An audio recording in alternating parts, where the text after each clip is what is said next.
You know, it probably would have been better to record this on a Friday. Go ahead, destroy me, destroy me. Go ahead, destroy me, destroy me. Rebecca Black has finally released her debut album, Let Her Burn. Black, of course, became very popular after her 2011 viral hit Friday, which went viral mostly because people were mocking it. In retrospect, though, it was kind of gross that people took it out on Rebecca Black, who was 14 at the time and was likely being exploited. Becoming this infamous never stopped Rebecca, who continued to make music, including 2021's great EP, Rebecca Black Was Here. I personally loved that EP, and so I had high hopes about what Rebecca's first album would sound like. Erase You is the opening track and sort of highlights my issues with the album. There are a lot of interesting sounds here, but they don't always come together perfectly. For one, the chorus on the song is incredible. It's loud, it's expansive, and Rebecca's voice is just beautiful and soaring, and I love it. But the track begins with this weird spoken word thing that just doesn't work, and the verses are just bland and uninteresting, and they drag. There's probably a good song somewhere here, it's just not the song that we got. It's not all bad though.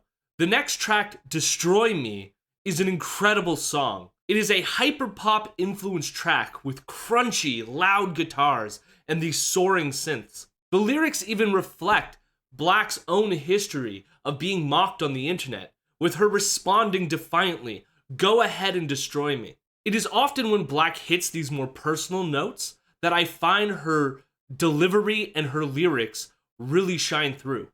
But then next we get the song Misery Loves Company, which honestly sounds like a bland, forgettable pop song from the 90s. Black doesn't even sound like she's having fun singing on this one. She sounds just as disinterested as I am in listening to it. This album's whiplash continues though with the song Crumbs, which I have to say is a pretty decent song. The production on this song is crunchy. There's a lot of crackling and pop sounds, and it's combined with these reverberating and haunting synths. The lyrics are also much more interesting, with Black singing, "You can make a mess and I will pick up the crumbs," and you can actually feel the desperation in her voice. I also love the very metallic breakdown during the bridge of this song. But then we get Doe-Eyed, which is another song with mixed results. The production on this track is great. I like the sparkling synths over this grimy bass line, and I even like Black's sort of soft spoken delivery. However, the lyrics on this track are terrible. The song is aggressively sexual, but doesn't come across as very sexy. Whether it's Black trying to be edgy by saying she wants to fuck you until sunrise, or just cringy when she sings, "Got a little kitty with a big dream, come and lick it up like it's strawberry cream, sugar on your tongue, I'm candy, gimme that bibbity boppity boop." Bibbity boppity boop. I will die on this hill. Bibbity boppity boop is not sexy. It's not sexy. A bibbity boppity boopity bop. But then we get the song Sick to My Stomach, which is an 80s pop banger, and I love it. The track, What Am I Going to Do With You, reminds me of the track Misery Loves Company, a very bland pop song that I feel like I heard back in the 90s. The music of the chorus is pretty great though, but Black's delivery here is just boring and uninteresting.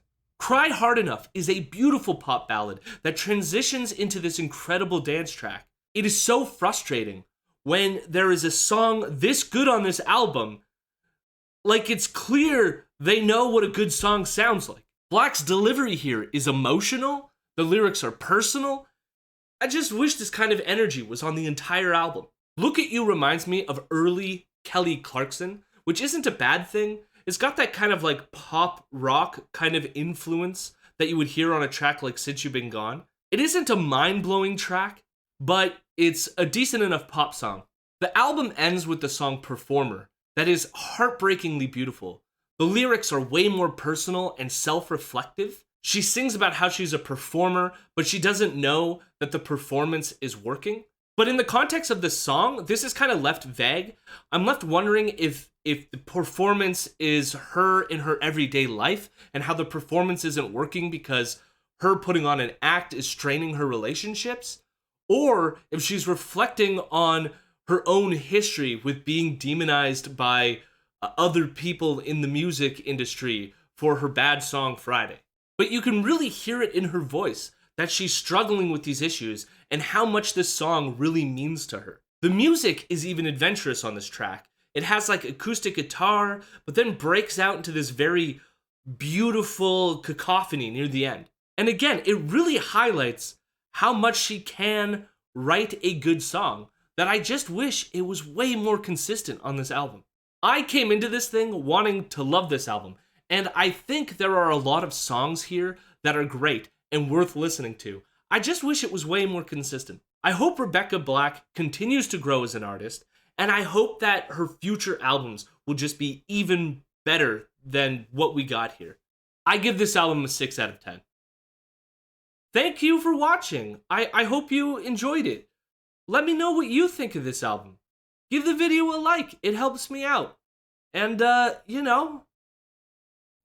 say bibbidi bop to your loved ones. Bibbidi boppity boop!